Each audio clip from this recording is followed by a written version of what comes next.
Oh, hello. So welcome to a series that I just decided I wanted to start called Wine and Wedding. Wine and Wedding Talks, Wine and Wedding, I want to say Wedding Chats, but too close to something else. Wine and Wedding Goss, I don't know, working title.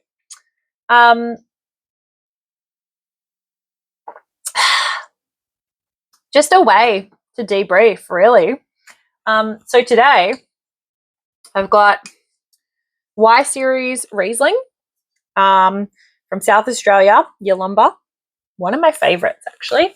And I know I should have it in ice or in the fridge, but it won't last that long, so don't worry about it. Snack of choice today, peanut butter pretzels. How good are peanut butter pretzels? Really underrated snack. If you're going to a party, don't bother making a cheese board. Just cook a bag of pretzels, honestly. So, I'm Amie. I run this cool little events company based in Melbourne, Australia. And yeah, events are stressful, guys. We do like 85-90% weddings. Weddings are stressful. And obviously, as planners and coordinators, our job is to not be stressed so that you're not stressed. But that plus running a business, really, the stress just kind of adds up. So this is just a really fun little way for me to kind of de-stress from all that. And you'll see other bits and pieces. We'll do some behind the scenes and some other stuff. But this series is kind of just, I was thinking about it and I was like, I've got so many stories and so much stuff happens. And it's really just for everyone to know the craziness that goes on. So to start off, I thought what would be really fun.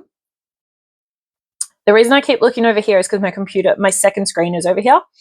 And I thought what would be really fun is if I asked ChatGPT to come up with a list of questions as if it was interviewing me, but not boring questions, not that they're boring questions, but not questions that brides and grooms or, couples to be, people who are looking to get married would typically ask. So it's not things like, how do I tell this vendor from this vendor, blah, blah, blah, fun stuff. So I gave it a prompt. Pretend you are an interviewer interviewing me on a wedding or events type podcast or other platform. Come up with 20 to 50 wedding-based questions to ask me, but make them all fun. Please don't ask me any usual questions that couples ask, search, or Google for. They already know those things. I want to help and get them to get to know me a little, like favorite wedding-related movie, for example, funniest wedding story, etc. Please make sure they are entertaining so that I can give a fun answer. And these are the questions that ChatGPT has come up with. And I'm going to sit here and we're going to drink our wine together and I'm going to answer them. So if you haven't already, go and pour yourself a glass of wine and let's get into this.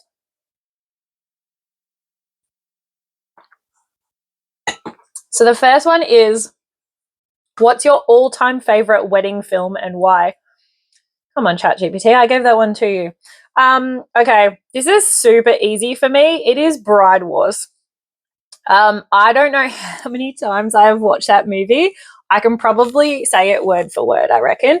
Plus, Anne Hathaway, Kate Hudson, I mean, you literally can't get better than that. Like, so many iconic lines in that film. Like, probably one of my all-time favorites. Like, I know it's problematic, but you don't alter yourself to fit Vera. You don't alter Vera to fit you. You alter yourself to fit Vera. Vera Wang, what a queen, man. So yeah, it's just one of those classics, like early 2000s rom-coms, and it just, I don't know. It's so out of the realm as well, because if you do the math on what it costs to have a wedding at the Plaza in June in the USA, it is wild. Like, the numbers are insane, let alone if you want to look at Liv, the character of Kate Hudson in that movie, and go into the details of what she's spending. Obviously, her character is a lawyer, so yeah, but at the same time, the money that is being thrown at those weddings in that film, insane. It's very second close though, and what I always get asked is, oh, you're the wedding planner, you know, there's a movie about you. So obviously the Jennifer Lopez movie where she steals the groom. Not quite, guys. There's not quite a movie about me. I definitely don't have any inclination to go after any of the grooms. Never going to happen. So don't worry, you're safe. Or the brides, I should say. But yeah, it is also another great, like, classic rom-com. There's an issue, blah blah blah. Like, for anyone who's in film or studied film, you know, it is it's a feel-good movie as much as the whole premise of stealing someone's future husband is really problematic as well. So, yeah, they're probably my top two. But Bride Wars, hands down, you cannot get enough. If your business had a theme song, what would it be? Oh, that's a good one. To be honest, it it would probably, honestly, this, I know, oh, just hit the mic. It would probably be something that really doesn't look like it fits at all. So I feel like the brand theme song would be different to the business vibe theme song. The brand theme song, I actually couldn't tell you at this point in time. I would have to maybe think about that a little bit, in terms of, maybe I should put that in the brand guidelines. That's a really good one. But if it was like the vibe of the team and like us on a wedding day, it would be maybe either like Britney Spears' Work Bitch, or something like Work Hard for the Money, Get It, Boss Bitch by Doja Cat, like something along those lines. Yeah, very like left of field from like the imagery that we portray of like all these pretty weddings, but like that's what happens behind the scene, is like the work that you kind of, so it's like it's very chaotic, like very high tempo. So yeah, that would probably be it. I feel like we'd have a surface song and then a behind the scenes song. What's the most chaotic moment you've ever seen on a wedding day? I don't know if I could narrow it down to one. Chaotic, as in like bringing chaos energy, would have to be a mother who tried to upstage her daughter. And I'm going to try to keep this as vague as possible. But she had a bigger skirt than her daughter. She had a bigger dress. She also wore effectively a headpiece that resembled a veil. It was black, so it was allowed, apparently. She then did a dress change for the reception as well. Yeah, that's about as much detail as I can give you without someone watching this and being like, that was me. So that was high chaos energy. And yeah, that mum, I mean, I hope you ended up getting your dream day. Chaotic, there's been a few chaotic moments. There's always something that goes wrong on a wedding day. It's just about staying calm and being able to fix it.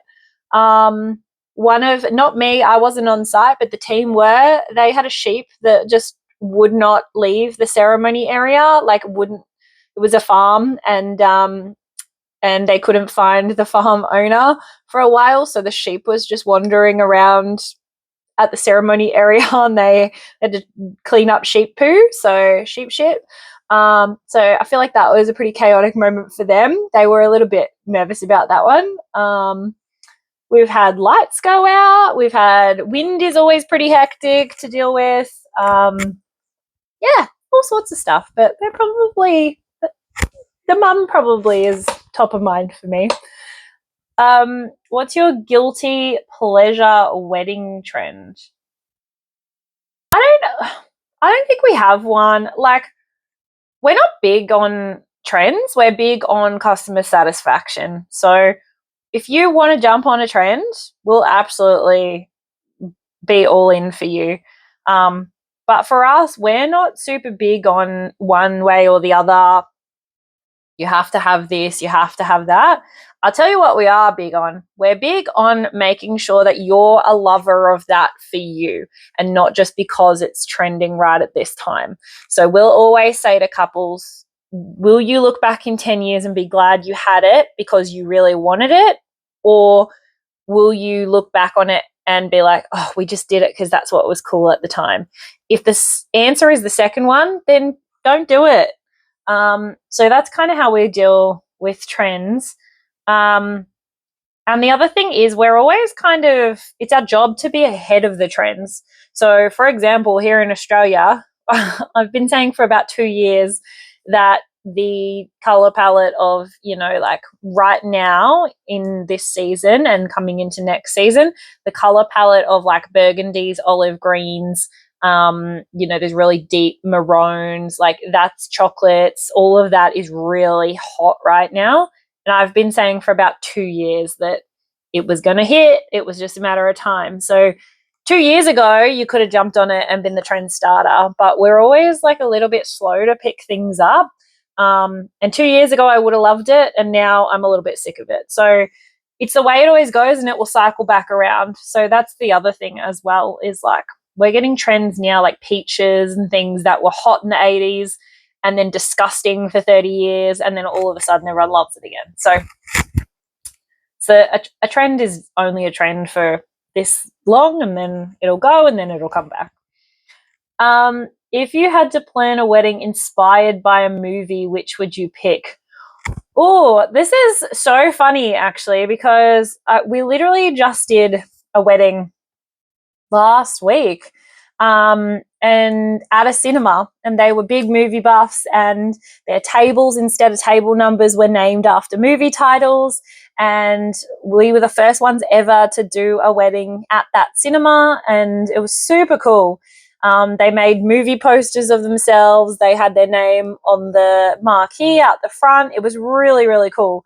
And so it actually made me think of this exact thing. Like, if I had to pick just one movie to theme it after, what would it be? I know there's heaps of trends of like Bridgerton and Beauty and the Beast and stuff like that. But honestly, if it was my wedding, I would probably be going a little more like funky elements. I don't know. I would love to do a wedding that is like really just insanely like not fairy tale-esque, like just so left field, like but something that still is really elegant. So something like I don't know, like a kids movie, but we elevate it. Because there's so many cool things you can do, but I think people think too literally rather than interpreting. Yeah, that's a word. Interpreting it and being able to still keep it really beautiful and really emotional and all of those things. People go really literal with their styling. Whereas, for example, like if you were to choose The Lion King as your movie base, there's so many things you could do in terms of having like arid flower colors, or more of less actual flowers, and you could have cacti for the desert and for the Sahara and things like that as your centerpieces. Like just those little touches, but keeping it really nice, but it doesn't have to overly be like there's a giant lion here. So something like that would be really fun. What's the funniest thing a guest has ever done at a wedding? Oh, again, there's a few things. One of the funniest things is, I'm not sure if this is just an Australian thing, but when their song The Eagle Rock comes on, doing the eagle, that song, everyone pantses themselves, like all the guys pants themselves. usually you wait at least until like the first chorus. I was at one wedding and it was like the first couple of notes. It was like da da da da. Like that's not the notes. I'm not a musician. In case, please don't come at me. And the like first 4 notes in, they heard it. 7 or 8 guys in the middle of the dance floor just pants straight away, like before even the first word of the song. And me and the DJ were just like, what the actual, okay, this is the vibe now. This is the vibe for the rest of the night. So that was quite funny. I'm trying to think. There was I've seen people like stuff up people's names in speeches, which is always quite funny. I like almost a Ross and Rachel moment.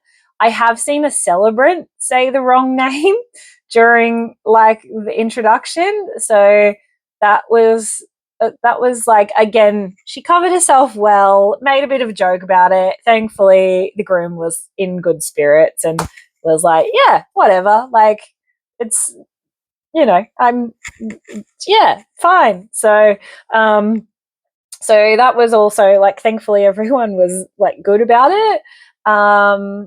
Yeah, there's been some interesting ones, but again, it's the way you deal with it. If you're happy to laugh it off, then it becomes a funny moment immediately. If you're going to get mad about it, then yeah. What's your this always happens wedding moment? Probably just that people regret having an on the day coordinator at the very least. But when we are actually there, this always happens. Someone trying to I need a sip for this one. Someone, your auntie, Aunt Cheryl. Apologies to any Aunt Cheryls. It's nothing against you. Someone just trying to tell us how to do our job. Sometimes it's mum, sometimes it's an aunt, sometimes it's a bridesmaid, whatever. Sometimes it's the bride. She just actually still doesn't trust us, even after like 6 to 12 months of planning. And it's just, oh, you've got to do this. Oh, you've got to go and tell the DJ this, and you've got to, yeah, yep, I know, yep. It's all on the timeline. We've got it all down. We've done 15 bloody checks before the day itself. We've got it all under control. And the thing is, because you're thinking 3 or 4 steps ahead, they don't realize you've actually already done what they're asking you to do, and they think you're behind, but they haven't seen you do it because that's our job. So that's the obvious one. The other one is you warn people and you tell people to do something very clearly and they haven't done it. And then that thing, so I don't know, like, okay, guys, it looks like it might be windy. I would highly suggest, again, we always have backups in our kit, so it's fine. But I would actually highly suggest just to pre-prep, if you don't want your veil to blow everywhere, maybe just, sticking magnets to the corners of your veil. So one on the underside, one on the top side, so that it kind of weights it down a little bit, You don't have to glue them, you don't have to ruin your veil, but just like one each side so they magnet each other, and then it'll weight your veil down just enough. Oh, yeah, okay, yep, no worries, I'll go and get some magnets, like whatever. That's a great idea, great tip. Isn't done. Another big one is wearing in your shoes before your first dance so that you don't slip. Wear them around the house for the last 2 weeks. Not a lot, just, maybe an hour a day so that you wear them in so that they're comfortable. Scuff up the bottom so that you don't slip on your first dance. Oh, great tip, Did you wear your shoes in? No, I'm really scared we're going to slip.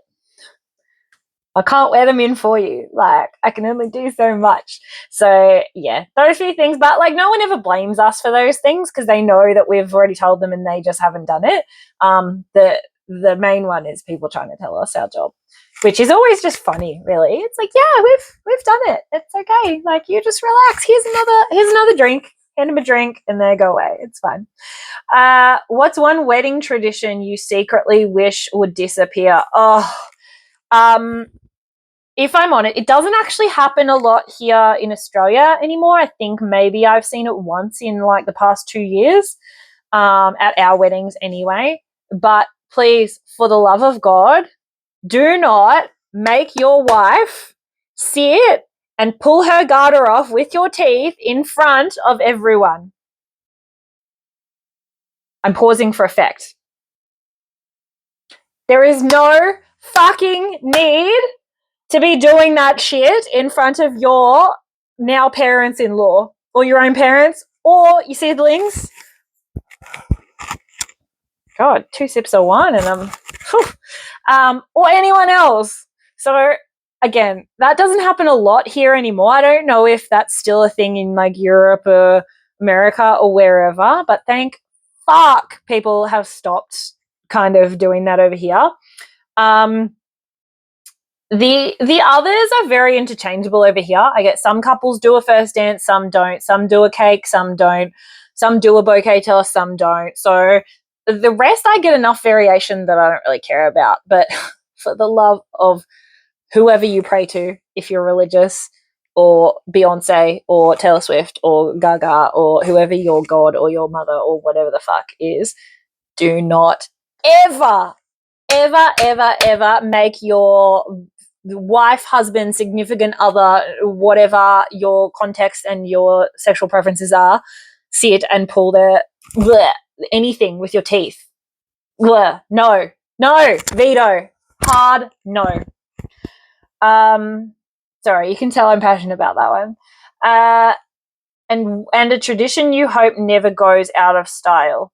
Oh, okay, that's also easy. Tradition I hope never goes out of style is the first dance or the father-daughter dance. It really depends on family dynamics there, but that's sometimes the part that always makes me cry is like, depending, obviously, like I'm not close with my dad, so father-daughter dance I don't care about, but at the same time, it doesn't have to be a traditional first dance in the middle of the thing, but I've had couples do a private last dance because they weren't big on the interaction and being the center of attention, and so they did a private one at the end, and that was still their first dance, but it was just at the end by themselves, the two of them, while everyone else was cleaning up, and I still filmed it for them, and it was such a beautiful moment for them. So I really think that the dance is actually underrated. People put too much pressure to make it like entertaining and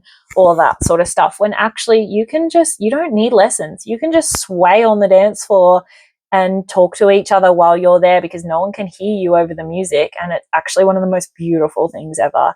And the amount of times I see dads cry during the dance is like, that's the bit that gets me teary.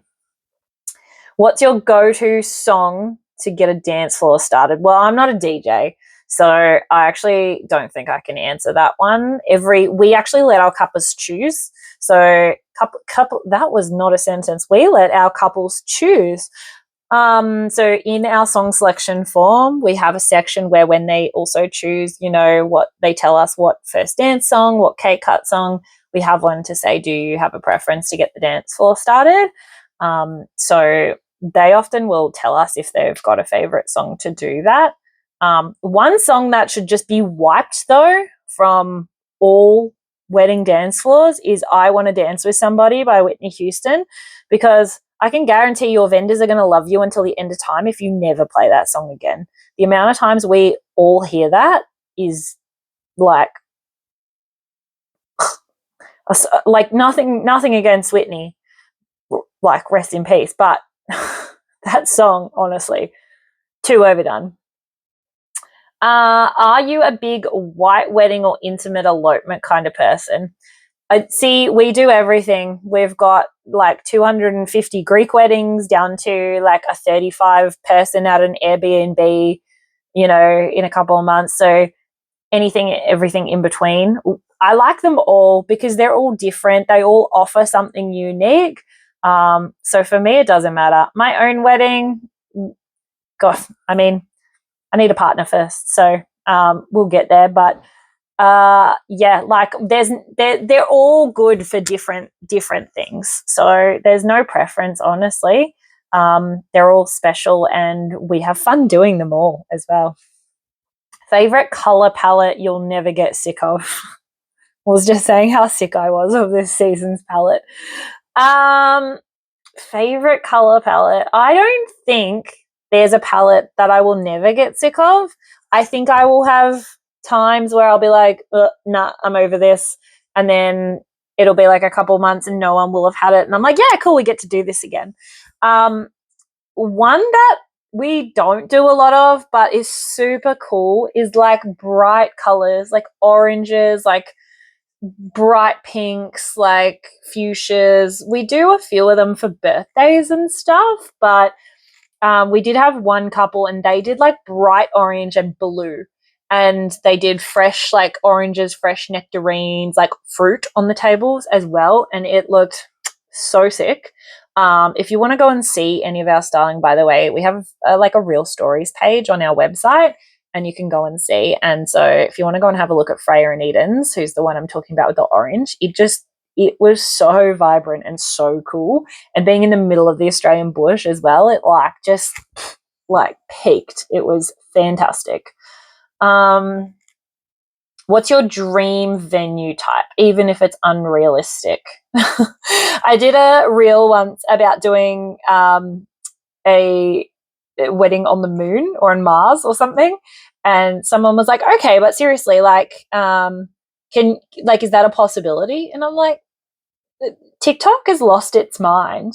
My dream venue,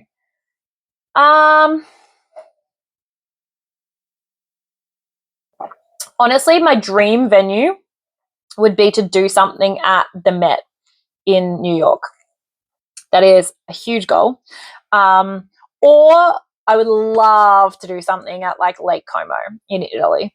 So we're probably a good few years off, but it would be amazing. Probably a first step before that, because we're based in Melbourne in Australia, might be to do something at like Sydney Opera House. And then once we're done Sydney Opera House, then I can be like, okay, what's a cool venue in New Zealand? And then we can go from there to like maybe somewhere in Asia and then go. But yeah, that's kind of it. Honestly though, I would also love, I saw someone do a wedding like on top of a mountain. Like it was just the couple and the witnesses, and they got married literally like in the snow on top of a mountain. Stuff like that also gets me going. We do a lot of private property around here, a lot of farms, a lot of like family, like backyards, stuff like that. So anything that's just like out of the ordinary is always really cool for us too. Are you more candles and romance or bold and modern? Again, both have a place. It depends on the couple, it depends on your vibe. Again, we do both. We've done like, even in private property itself, we've done like rustic and farm and, DIY. And then we've done private property where we've done the whole setup where it's marquee and fairy lights and candles and florals over the top and whatever. So everything, we work with you, and again, we just love when every single thing is different to the next couple. So yeah, what I haven't done that we would love to in like the bold and modern is like a goth wedding. Like I would love to do like black and like really deep reds, and like I think that would be fucking sick. What's one styling element you think instantly elevates a wedding? I mean, if you're just looking for an answer, like if someone's looking for like tips, I would say candles, like lighting in general. So if your venue can't have candles, you can look at like LEDs or fairy lights, or how you can incorporate some form of lighting into it.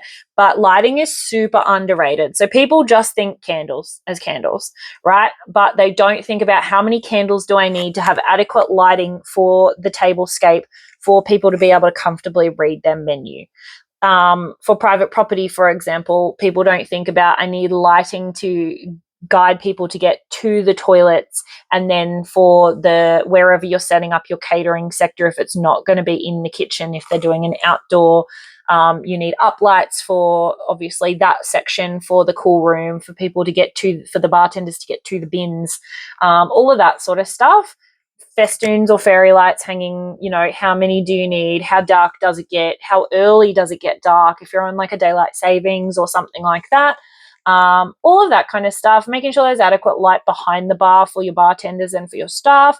So I would just say an element that is severely underrated, that elevates things, not just in look and feel, but in experience for both the staff and the guest: lighting. Your favorite flower to work with. Okay, so we're not florists. Just to be very clear, we are planners, coordinators, and stylists. And I will eventually do another video on the difference between that, because I know that gets very confusing for people. But we are not florists. However, we do sometimes do some light work with flowers. I wouldn't say flowers to work with, because again, we're not a florist, so I don't know like the logistics around that. But we, like, my favorite flowers that I think are just super versatile, I love dahlias. They can be, again, like if you were doing gothic, you could easily use them like black dahlias for that kind of effect. They look really lush if you put them in a bouquet with roses. You've obviously got smaller dahlias, larger dahlias. You've got pom-pom dahlias, which are more round. You've got star dahlias, which have a bit of a point on the end. So I think, yeah, they're one of my faves for sure. Tulips are really in trend at the moment as well, so that's another one. They're really good for variety of colour. But yeah, dahlias are one of my favourite flowers in general, to be honest. If you had unlimited budget for one wedding detail, what would it be? Probably just styling and setup, to be honest. I always say, I feel like this is a different question, but I always say to people, don't skimp on your photographer and your videographer, content creator, if you're going to include that as well, because that is your memories for the entire day. So that is obviously what's going to live on forever. However, if I had to choose what unlimited budget I would get, it would be like the setup and the styling. So if we were doing private property, for example, that would also include like your marquee, your furniture, any sort of stage setup, like draping, flowers, linens, cutlery, crockery, dance floor, because I would want to do like white, all that sort of stuff. The bar hire, like the actual bar, signage. So yeah, that would be obviously my dream, is to have unlimited budget for all that to make it look fantastic. Because if I had unlimited budget for something like that, I would do something crazy. Like I would be shipping in like fully grown trees, creating a forest. Like if it was unlimited, like if you want an event like that and you just need the creative guidance, give us a call, because yeah, it's honestly usually just budget that keeps my creative direction very limited. What's your controversial wedding opinion? Nah, you know what? I'm going to save that. That's going to be a whole video in itself. Otherwise, I'll talk for like 4 hours. I'm going to write that down. No, I'm not. Oh, okay. I'll write it down later. I dropped my pen. Are you team seating charts or free for all? Never free for all. Never free for all. Okay. There's an exception to this rule, and I'll tell you what it is. So if you are a cocktail event where there is no seating required, don't need a seating chart. If you are buffet style, what I would suggest is at the very least, you seat people to a table and then they can have free seating on the table. But I would still allocate them, at least you're going to be on table 4. Because otherwise, what happens is people go, oh, I want to sit with this person. I want to sit with this person. And then there is seats left over that everyone's like, oh, I don't have a seat. And then they move chairs from that table to that table, and then it becomes messy as hell. So that is what I would do if you have a buffet. If you have any sort of coursed meal, it must be seated. You must allocate a seat per person to who you want sitting beside each other. There is no exception. And when you are setting that out for the planners or coordinators, you must put your name cards in alphabetical order, or depending on your layout, if you've got like long tables and you're going to be like that, or if you've got like 10 round tables, you must put them in order of the table. So table 1, here's my stack of cards, and then I'm going to put this person is seat 1, and then it's going to go clockwise. So then the next person, so if Amie's on the top, she's seat 1, and then I'm going to pull it off, and then the next seat clockwise around the, actually that's going to come up anti-clockwise on the thing, but you know what I mean, clockwise. The next person under Amie is going to be Jack, and Jack is sitting beside Amie on the seating chart, and so on and so forth. Then I'm going to rubber band that, or put it in a plastic bag, or separate it somehow so it's nice and clear. Table 2, same thing, so that it is nice and easy, and we don't have to be standing there on the day separating 250 different place cards, because that actually takes up like an hour of time that we don't have. Got it? Good. What's the most underrated wedding detail couples forget? I just said it before, lighting. Stand by that every day of my life. What's the most last minute fix you've ever pulled off? Oh, there's been a few. There's been a few little last minute fixies. So if you haven't seen our short of someone called it the Batman belt, which I really liked, of the Batman belt, we are always prepared. And you know what? The stuff that's in that belt is not even everything that we carry. So we also carry stuff like, first aid kit, a level, a hammer, like stuff that's just too big to literally carry on our person. Otherwise it would be looking like this. But I have had a bride's dress snap. She had a strap, and the strap literally came off the thing, snapped apart, in between the ceremony and the reception. So while they were taking photos, and I was like, baby, it's fine. We got you. Pulled out my little sewing kit and we stitched her back up. So she was good to go. So that I would say is like, it's not really last minute. It's like, it's in the minute. Like it's there. Like she was not walking into the reception with, her boob about to fall out. So that was a pretty good one. And had we not been there, she didn't have a sewing kit. She hadn't prepared like a little emergency kit or anything. What else? Last minute fix. We've had wind where they didn't prepare for wind. They had like a linen sign and it was just blowing in the wind. And so we always have sandbags. I always have sandbags in the car to pull one of those out and weight it down. We also, depending on like if people DIY their signs or things like that, we also have tape and stuff. So we can sometimes just tape the bottom. So we've done that multiple times because no one ever thinks about it with linen signage. So please, if you're doing linen signage, make sure it has enough overhang at the bottom, is long enough that if you do need to like tape it or again put a rock or something on the back to be able to keep it down so that it only blows slightly forward, not literally everywhere like this, because otherwise your photographer is just going to get nothing, and it's going to be such a waste of your money. What else? We had an event on a private property, and the marquee people who set up the marquee, the furniture, and the festoons.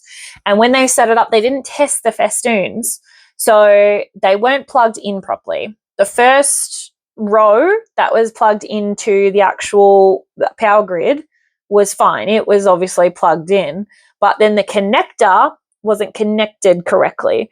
So we we got to where it started getting dark, and I was like, cool, need to turn the lights on. Turned all the lights on, and as I'm looking at it, I'm like, there's only one row working. This doesn't make any sense. And it started getting darker and darker, and the bride came up to me and she was like, should these, like, can we fix these? I was like, yep, I'm already onto it. Don't stress. And I'd already tried. I thought, like, it took me a while to click that it was the connection. So we went through, I like tried a different PowerPoint, all the sort of stuff. And then I realized it was the connection. So basically, thankfully, we were on their property, and I managed to go and find a ladder in the garage because it was way too high up. That was the only thing that I wouldn't have had in the car. Managed to get a ladder out of the shed. And one of their friends just held it for me while I climbed up, and I was able to reconnect it. And then there ended up being something wrong with it. So luckily I had cable ties and cable tied it to the pole, and we were all good to go. So that was literally in the middle of the event. But yeah, obviously saved drunk guests getting up there and trying to do it as well. So that was a big one. Again, there is a million more. I reckon half these questions I could do a whole video on just by themselves. Have you ever had a this could go very wrong moment? Yeah, when I was up on the ladder, to be honest with you. Alyssa had just started. She was with me and she looked so scared. She was like, am I going to have to maybe do this one day? Like, is this part of the job? And I was like, yeah, unfortunately, it potentially could be. Like, so, yeah, there's been, not too many this could go very wrong moments, because I guess we're always prepared for everything. So that's probably the good part about being so prepared.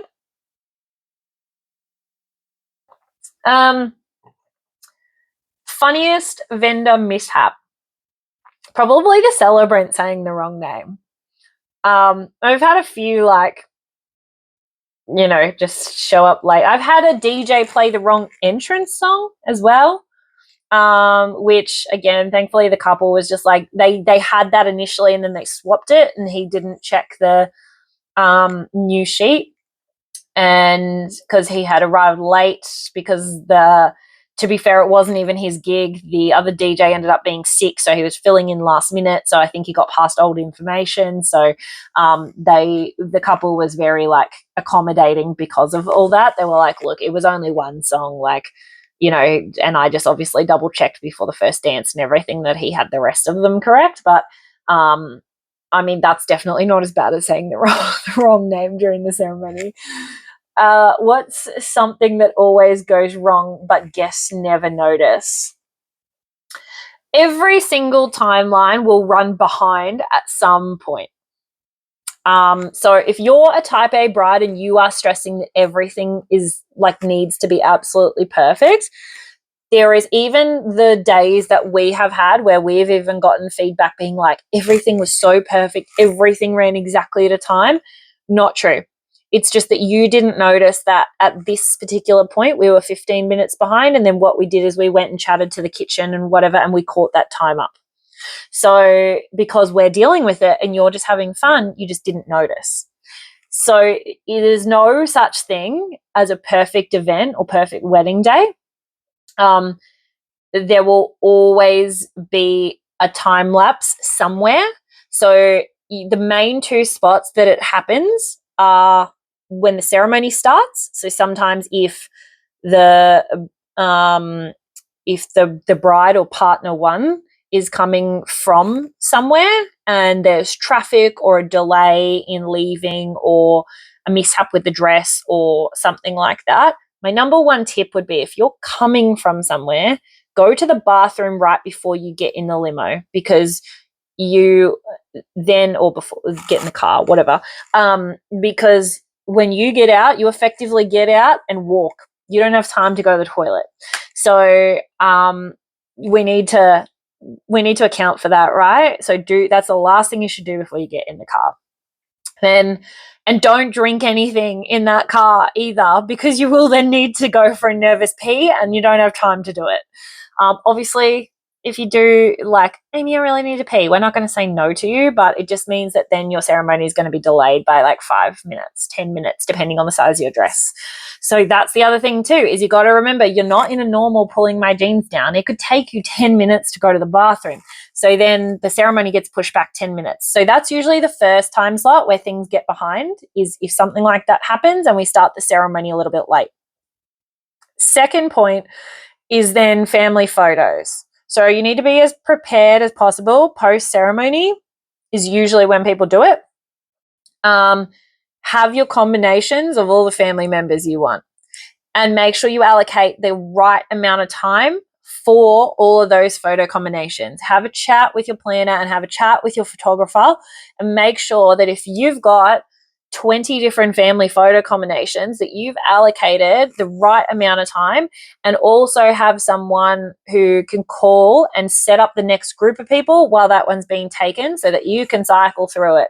Because otherwise people are waddling in, waddling out, and then it's, again, you potentially lost half an hour of your own photo time. Or obviously you want your own photos. So then if you haven't done a first look and already got photos with you guys together prior, and they're just some extras, then you're going to go for an hour, which means then you're going to be late to the reception. So it's all a flow-on effect. So they're the two main parts, just making sure you're as prepared as possible to avoid it happening. Have you ever had to deal with a difficult guest or family member? Yeah, almost every single wedding. That's a stupid question. What's the strangest request you've ever had from a couple? We don't really get like strange requests. I have had someone specifically say to me, with like, family dynamics, like parents divorce, like we always get something, where, okay, yep, this is dad's table, this is mum's table, just so you know, our family's split, which is common. My parents are split, so we're never surprised by it. But I have had someone very specifically say to me, half your job on the day, just so you know, is going to be keeping my mum away from my dad. And I was like, okay. So it was just worded, I guess, a little bit more intensely than like most people, like they're adults, they can deal with themselves. But this couple was very much like, they cannot deal with themselves, Amie. You need to deal with them. It ended up being fine though. I think they were like overreacting, because sometimes parents get a little bit too invested when it's like your day, but then when we come in and we're like, look, let's just remember, people don't like being rude to effectively a stranger, but also someone who you've talked about who's helped you for 12 months. So sometimes all they need is that third party to just be like, hey. What's your proudest save the day moment? Okay, so again, this could be a whole video on its own. I won't actually rattle on with this too much, but people are looking to scam you. That's all I'm going to say. We had a lovely couple, and maybe, I don't know, maybe if people like this video, obviously, like, I don't know how many people are even going to watch this, but if people come back and watch this one day and you want me to tell the full story, I will go and check with the couple to see if I can talk about it a little bit more. But they got scammed over $15,000 by the initial caterer they booked. And they started getting a funny feeling around the time that our package started with them. And they sort of said, look, Amie, can you just let us know? Can you have a look at like the terms and conditions for us and stuff? Like, we're just getting a little bit of a sus feeling. And so many red flags. Like I said, I won't go into detail, but long story short, this guy was a legit scam artist, had taken money from other couples. They're currently, like, they've reported, I think, to the police. I was able to put them in touch with a lawyer. I was able to find them another caterer who gave them an insane discount just because he felt so bad that, something like this had happened from someone in the industry. So we were able to work something out for them and obviously get them what they needed for the day and everything along those lines. But it was a really bad situation. And it was just the support that I think they needed a little bit earlier in the process to get them through all that and help them through. So, I am very genuinely proud of the support and the industry knowledge that I was able to offer them in that. So, just genuinely watch out. Please read your contracts carefully. If there is no contract, that is a red flag in itself. Make sure when you are planning your wedding, like people will scam you no matter what. They are out to take your money. So make sure you wholeheartedly, like, unfortunately, I like, it's so shit that I have to say that and give that warning, but yeah, make sure you trust your vendors. What's the most emotional moment you've witnessed? Or I don't think there's one. There's been a few where, like, there's one that comes to my mind where the bride's mum passed away when she was about 6 or 7. And so obviously she was very close to her dad because she was also an only child. So her dad walked her down the aisle, and then when he did his speech, he, like, obviously mentioned her mum and how proud she would have been of her and all of that sort of stuff. And it just, the whole family was very close, and everyone, including me, almost, like, was, in tears, very, very teary. And they were just the most beautiful couple as well. Both of their families were so lovely. You just couldn't fault them. So, and just the way that her dad's, like, when we see so many divorced parents and divorced families and stuff too, like the way her dad still spoke about her mum, because obviously they lost her out of the blue, and the love that he still had for her, it was just, the whole thing was so beautiful. Ever had weather completely flip a wedding plan? Yeah, well, once. I mean, generally no, because we're pretty good at obviously predicting and sitting and watching, like, the weather apps and stuff like that. The only time is when we almost had to evacuate a wedding because of a bushfire threat, which, again, I feel like that's a whole video in itself. So I won't go into that any further at this point. But yeah, that was a wild ride, that one. What's something couples stress about that doesn't matter at all? I'm going to say, like, menus and favors. Two, like, things, they matter on the day, but in 10 years' time, when you look back at, like, your day, even flowers. I was talking to a couple the other day, and they were telling me, like, their sister got married 3 years ago or something, and they were asking her, and she was like, couldn't tell you what color my flowers were. So I think unless you're really into aesthetics and Instagram, unless you're an influencer, something like that, it actually doesn't matter that much, which is so controversial because that's literally what we do. But it's more about the atmosphere and the vibe. So the top 3 places I say to spend your money on to all my couples, food and bev. So, like, venue, food, bev, like, because that's obviously very important.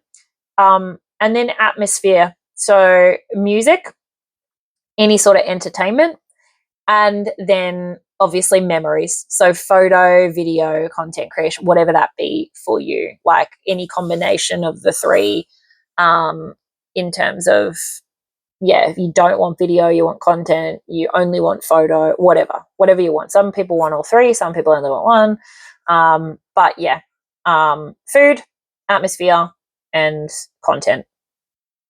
They're my top 3. Spend the majority of your budget there, and then the rest is nice additions. Like, you're not going to remember.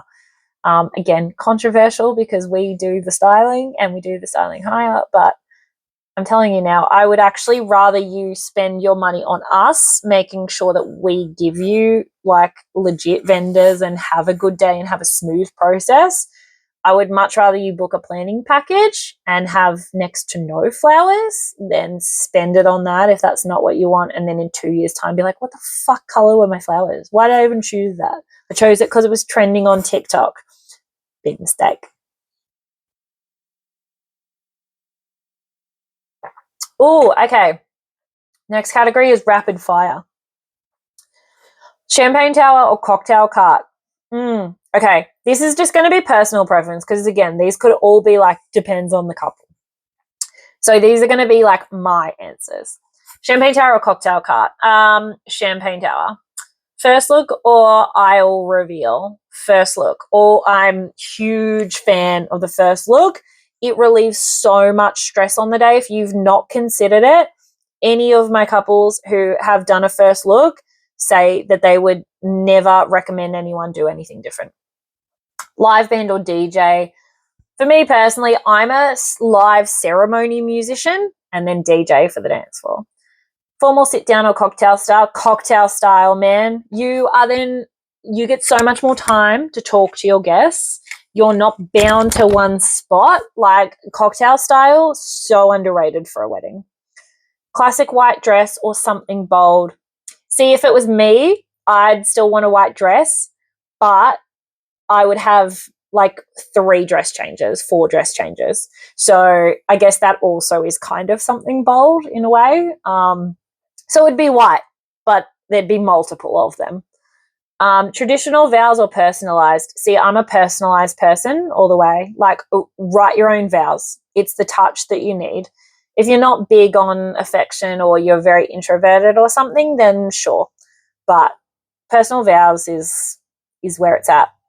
Bridal party or no bridal party? See, I love a no bridal party.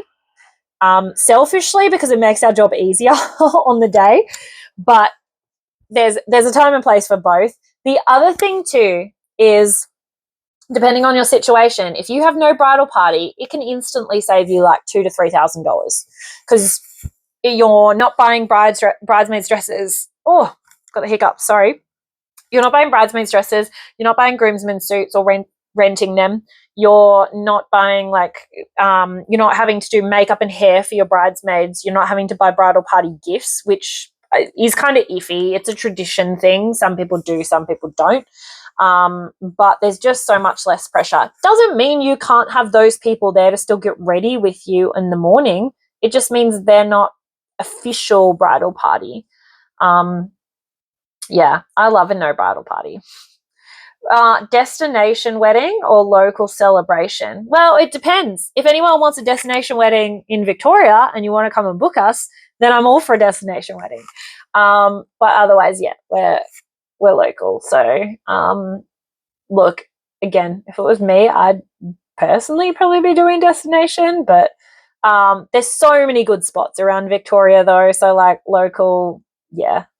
Sparkler exit or something unique? Okay, sparkler exit.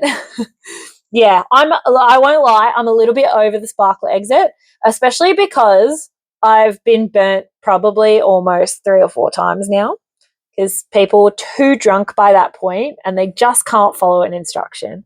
But, you know, whatever. If it's what you want, it's what you want. We'll get burnt for you. Maybe I should put a sparkler clause in the contract.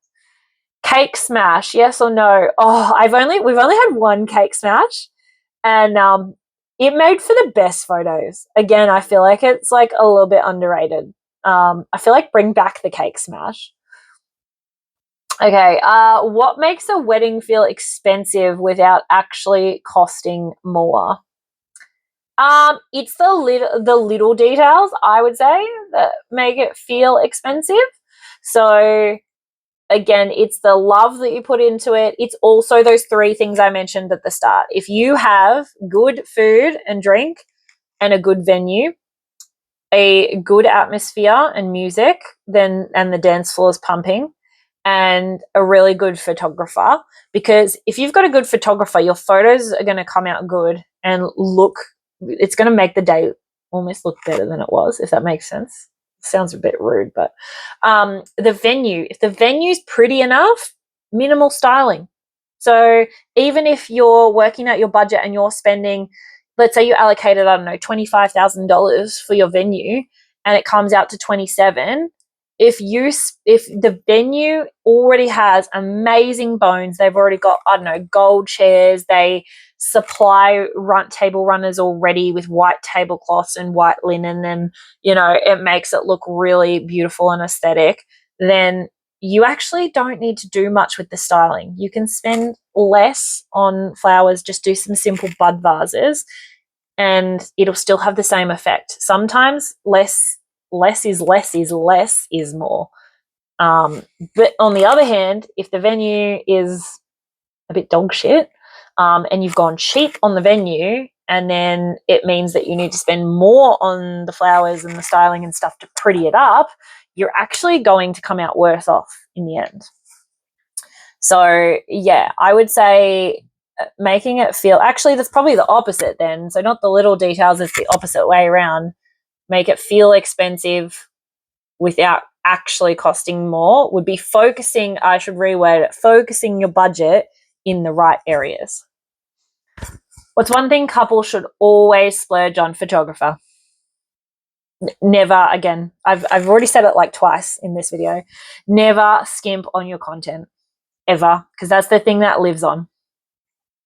What's the one thing they can confidentially, what? That doesn't make sense, ChatGPT.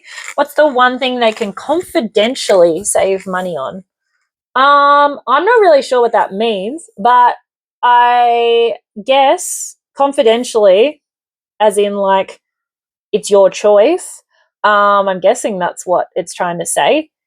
Again, if you decide not to have a bridal party, then yeah, you're saving money there. If you decide, yeah, I don't really know. Let's skip that question. ChatGPT had a conniption. Maybe it was struggling to come up with like 50 questions. What's your signature touch as a planner? Okay, I feel like that's one for a different video. What kind of couples do you love working with? All couples. I mean, it's no secret that so I identify as bisexual, so we've got plenty of LGBTQIA plus couples as well.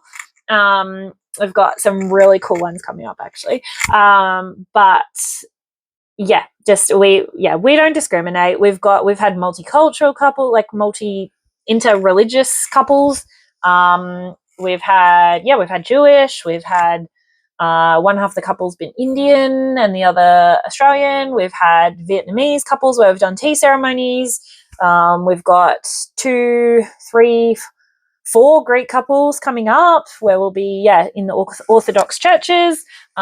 We've had Christian couples. We've had anything and everything. We are just there to help you have a stress-free experience, and a good day. So yeah, it doesn't matter.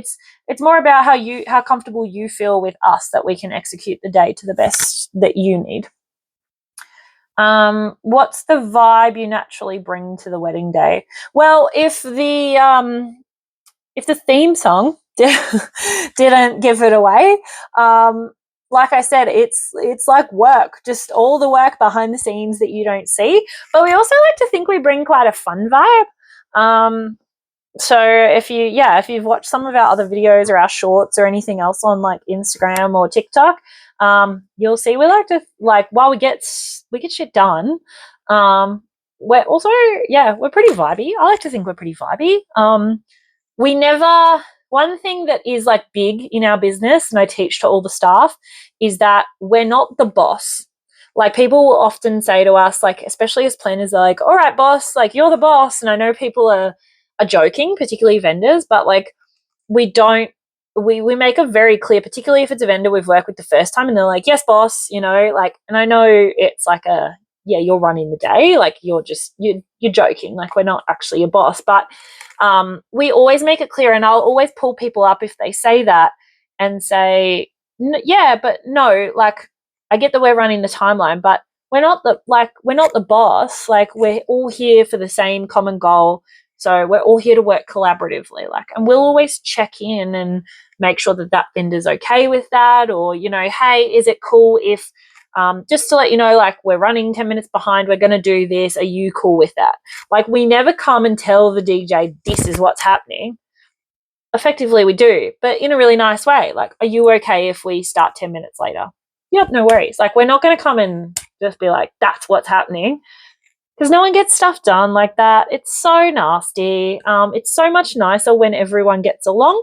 So I guess that's also our vibe, is to just make sure everyone's having a good time. Because when everyone has a good time, when the vendors have a good time, that that positivity carries over, and the guests notice as well. And then, you know, like when we're vibing, when we're dancing, when we're dancing behind the DJ decks, vibing with the DJ, then the guests are like, yeah, the vendors are fucking sick, like all that sort of stuff. So that's our vibe.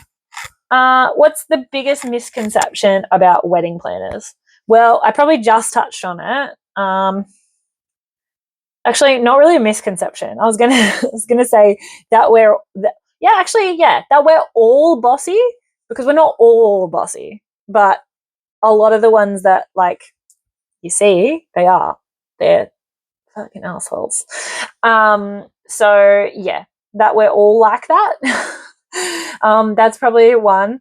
The other thing is, I guess, that they're so expensive, and like, yeah, we're not cheap, but also we're worth the money, depending on, again, the package you book and what you need and all that sort of stuff. So it really just, it depends on you. Like, if you don't think that it's worth the money, then clearly you don't have enough of a need. That's really it. If you weren't a planner, what wedding role would you want? Oh, the hard questions. This is like full interview, ChatGPT.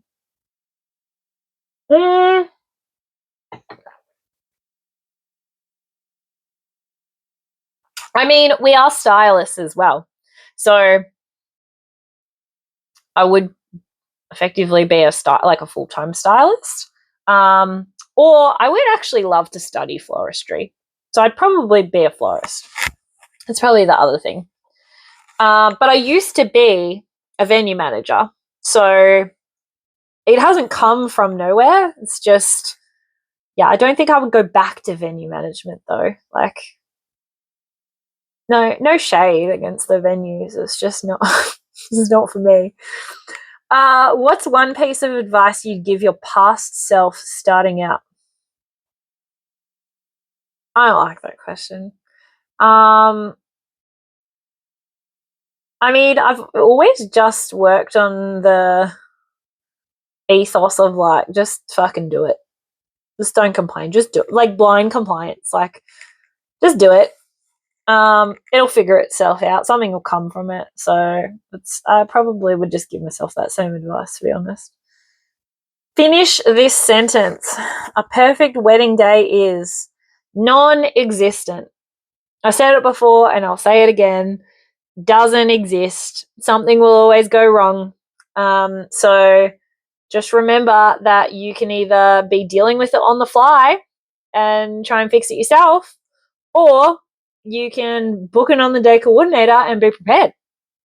That's pretty much it. Yeah, well, anyway, that's ChatGPT's take on an interview with me. So hopefully, I don't know if anyone's going to watch this. I don't know if that was worth it. But you know what? It's helped me just have a little wine and a wine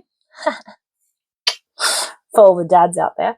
At you, to you, with you. I don't know. But drink responsibly if you are going to. And yeah, if you liked it, let me know. If there's any questions that came up while I was going through that you want me to answer on another video, let me know. Yeah, we're very new to this. We're doing okay on like Instagram and stuff, so feel free to give us a follow. You can go see some of our work there. But we're very new to YouTube. So tell us what content you want to see. This is all just a bit of an experiment. And yeah, tell us what you would like to see in the videos, what you would like to to hear about. If there's any wedding, if you're planning a wedding, tell us. If you've got any specific questions that you would like answered, yeah, we'd love to just be able to keep helping people. So that's what we do best. And yeah, if you've got any opinions on, I don't know, if you're from like the US and I talk about anything to do with trends and you can give me any insight on what's happening over there, let me know. Yeah, and we'll be back. We'll see you soon for another video on, what was it? There was some question in here that I didn't answer that I needed to answer, which I will. I'll create a video on that. But yeah, anyway, thanks for joining. And let me know as well if you've got a good name. The like Wine and Wedding Talk, Wine and Wedding Tips, Wine, I don't know. It needs a name. So tell me if you're like a naming genius. And yeah, and we can keep this little series going. Anyway, thanks for sitting here. I don't imagine anyone is still sitting here watching at an hour 10, but if you are, thanks so much. Mwah. I'll see you next time.